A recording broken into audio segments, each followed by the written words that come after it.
Goblin Shark has been something of a wee controversy for the depth community.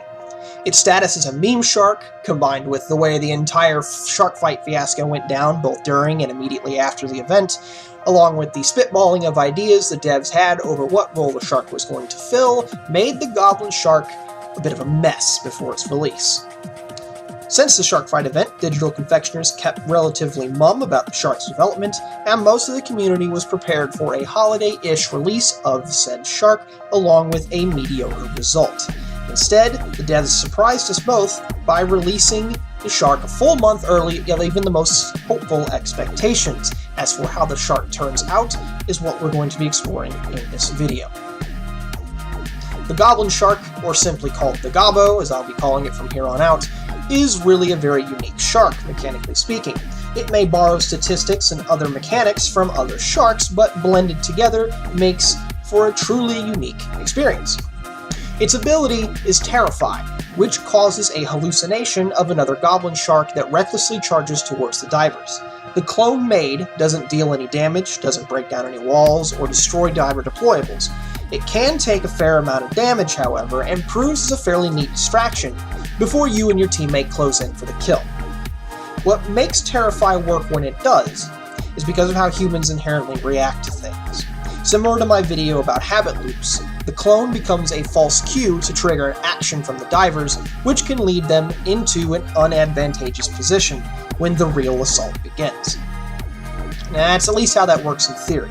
See, Terrify works really well in mid-tier matches, where divers know what they're supposed to be looking for, but aren't quite skilled enough to make split-second decisions about what to focus on. They ride completely off their reactions, and when those reactions are tricked, it's difficult to recover in time. Higher skill divers can spot a clone pretty easily by carefully studying the actual movements of the shark, like how it turns corners or which diver it's targeted. Low skill players often don't react fast enough, hilariously, so by the time they are primed and ready to go, the clone has fizzled out, and the shark just swam into a room full of noobs that were ready for it. It does have a neato use for covering your escapes though, especially if you pop it right before you exit through a tight window. Because the clone takes damage, it can block shots for you while you GTFO. Terrify is still a handy ability for Goblin though, since it is not a very tough shark. It can take a few shots however, and I'd put its health somewhere between Tiger and an unbuffed Bull, but as for taking any sort of damage that's been focused on it, it will fall over fairly quickly. Its locomotion is also unique for a medium shark as it is a sprinter.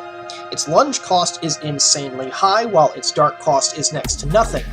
If it sounds familiar, that's because if you can drive a great white shark, you will be pretty comfortable with Goblin. Except that Gobbo is much, much faster. The stamina pool is fairly generous, but still something you need to pay attention to, especially if you need to make a lunge. Making a good number of quick maneuvers while sprinting will quickly deplete the resource. It deals a decent amount of damage as well, similar to an unbuffed Bull. Total time to kill is somewhere around 2 seconds, which is good enough. And the healing from seals and from Blood Feast isn't anything to sneeze at either. Taking all of this into account, the Goblin is best at hit-and-run attacks, similar to other speed sharks. It doesn't have the health or stamina to survive in a room full of determined divers, so it needs to distract, grab, sprint, thrash out, and repeat. For this playstyle, I recommend Double Time, Terrify level 3, Vitalized Frenzy, and Blood Feast for a core build. With these, you will be insanely fast and difficult to pin down, with good mobility and a reliable built-in meat shield you can hide behind after the kill is secured. But that's not the only way to play dear old Gobbo.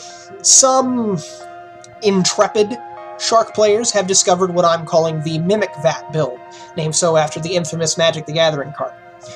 In this build, you take Double Time, Terrify level 3, Killer Instinct, and Vitalized Frenzy. With this build, you simply eat seals and spam clones all the livelong day while almost never entering a safe room. While extremely silly, the effectiveness of this build is entirely on the shoulders of your teammate, who should take full advantage of the chaos this build can cause. You can up the tension factor with this build by picking a random time to make an attack yourself after making several clones to get an almost free kill. This is because the divers will almost certainly become desensitized to it at a certain point. Overall, Gobbo is a shark that is decent on its own. Doesn't require specific team composition, but has some reliability issues with its ability in terms of effectiveness. By using the ability in some creative ways, the Goblin Shark can be a massive pain to pin down and create a truly unique feeling of paranoia in our favorite underwater shooter. The shark is easy to pick up and play, but the skill ceiling it has yet to be truly discovered. So go out, spook some divers, eat some seals, and I'll see you guys in the water next time. Bye-bye.